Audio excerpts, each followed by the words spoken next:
Welcome at this time, Pamela Beebe.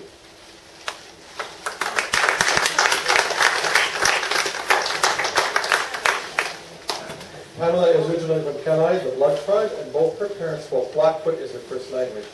She enjoys volunteering and being active in the community and after children's school. She is passionate about her culture and the pursuit of higher education. She has been working for Native Counselling Services Alberta since March of 2014 as the Aboriginal Human Rights Education and Support Worker. Please welcome Pamela.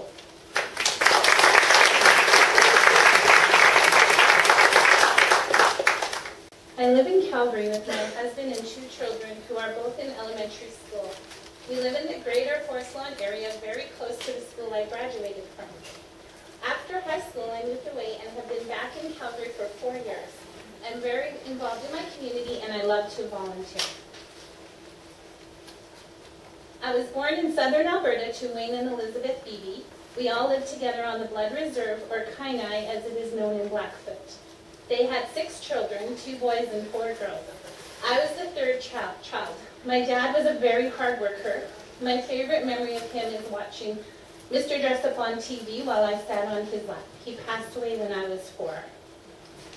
I went to elementary school in Fort Macleod. We lived across the tracks and had a very long walk to school. I had 2 best friends who were Caucasian. They were allowed in each other's homes and had sleepovers. When I went over, I always had to wait outside at the door. We moved practically every year growing up. I was an outsider, but I was really good at school. We walked to school, actually everywhere. One time, my mom walked miles in Edmonton to get us help from the welfare office.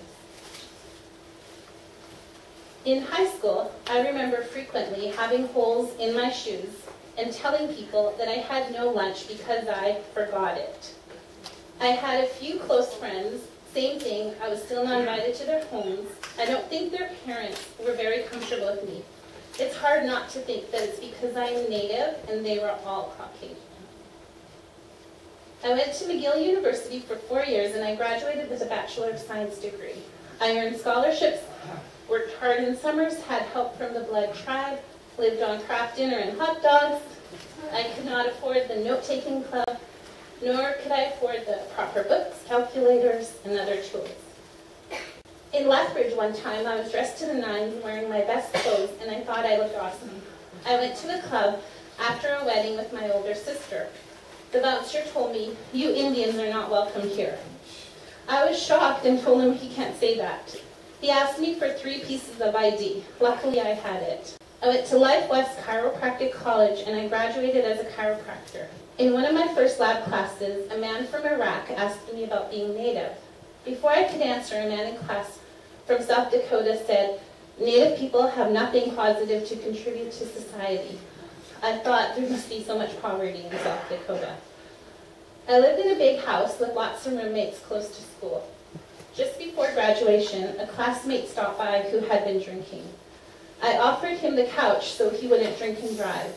He said he doesn't know why everyone in class gives him a hard time for hanging out with Pocahontas. I felt betrayed by my classmates.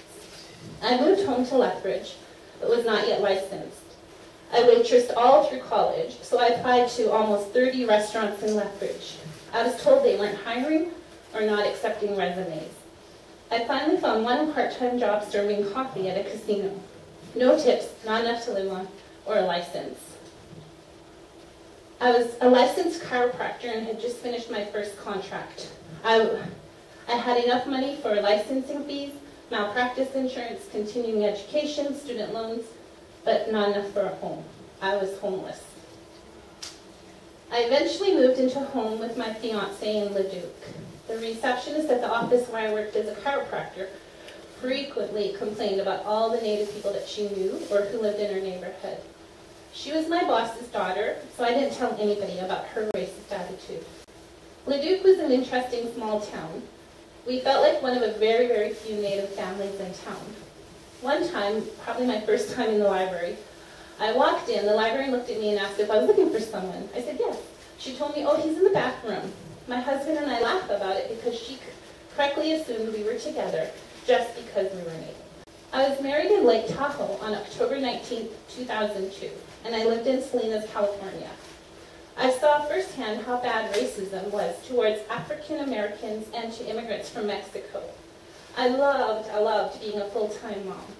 When I complained about poverty, a good friend of mine told me, stop having kids. That one hurt. I briefly lived in Great Falls and worked at a bank.